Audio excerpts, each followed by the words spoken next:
Մենք ունենք քաղաքացիական օրենսգրքում փոփոխություններ լրացումներ կատարելու մասին նախագիծ, որը երկու ինստիտուտ է ներդնում՝ հետադարձ հիփոթեք եւ ամուսնու բացառիկ սեփականության իրավունք։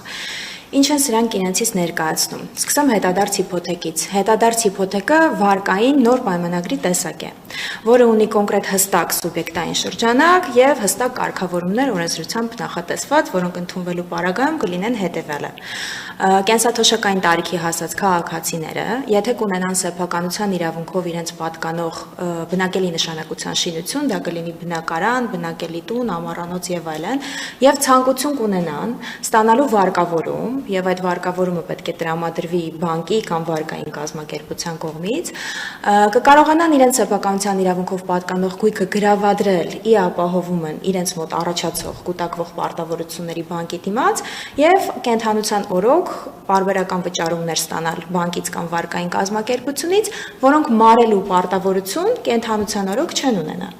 Այսինքն հենց տերմինը հետադարձ հիփոթեկը ինքնին մի փոքր բացահայտում է հենց այս կոնցեպտի էությունը,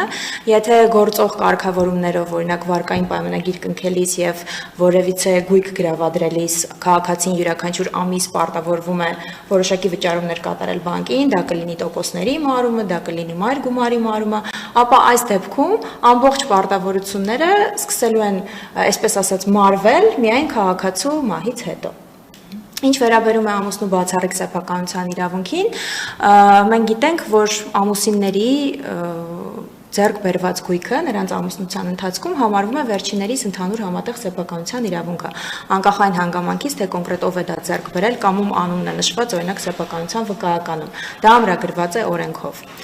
Սակայն եթե ամուսիններից մեկը մահանում է, իսկ մյուսը ողջ է մնում, ապա ժառանգությունը բացվում է հետևյալ տրամաբանության ներքո։ Գույքի 50%-ը, որպես համատեղ սեփականության իրավունք, պատկանում է ողջ մնացած ամուսնուն, իսկ մյուս 50%-ը արդեն եթե կան այլ ժառանգներ, օրինակ զավակներ, կարող են լինել, չգիտեմ, քույրեր, եղբայրներ եւ այլն, նայած ըստ ընտանիքի կարգավիճակի, այդ 50%-ը բաշխվում է կրկին կնոջ եւ մնացած ժառանգների միջեւ։ Եվ գործնականում հաճախ հանդիպում են դեպքեր, երբ այդ գույքը տնօրինելը, այսինքն փաստացի այդ գույքի ճակատագիրը որոշելը, դառնում է խնդրահարույց։ Օրինակ, մեկը ուզում է վաճառել, մյուսը չի ուզում վաճառել, մեկը ուզում է շարունակել բնակվել իր կենսապայմանները չփոխել, մյուսը ոչ։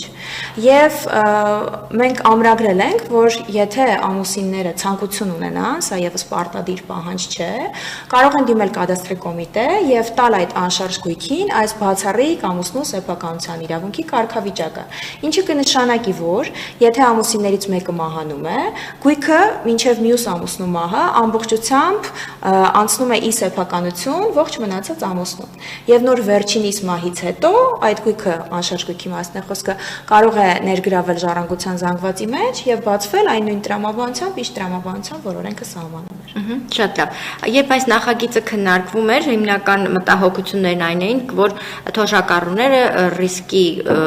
գործընթացում կարող են կորցնել իրենց բնակարանները, մինչ մենք կմանրամասնենք մյուս փուլերը, կխնդրեմ ընդգծենք, որ սա ցանկության դեպքում է, այսինքն հնարավորությունը պետությունը տալիս է, բայց թոշակառուն ինքն է որոշում, օգտվի թե ոչ։ Այո, միանշանակ սա հնարավորություն է,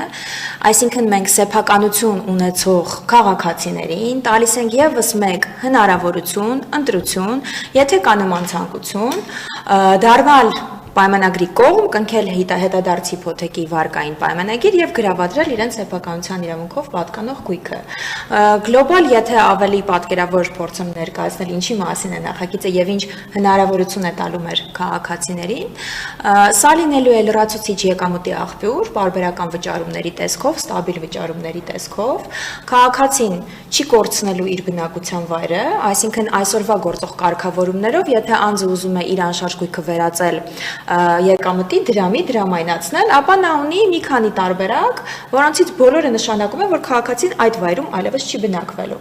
Այսինքն դա կամ վաճառքն է, կամ վարձակալության հանձնելն է։ Մենք ստեղծում ենք նոր ինստիտուտ, որը հնարավորություն է տալիս ոչ միայն դրամայնացնելու անշարժ գույքը որպես կապիտալ օգտագործելու, այլ նաև շարունակելու պահպանել այն կենսապայմանները, այն բնակության վայրը, որ քաղաքացին ունեցել է իր ամբողջ կյանքի ընթացքում։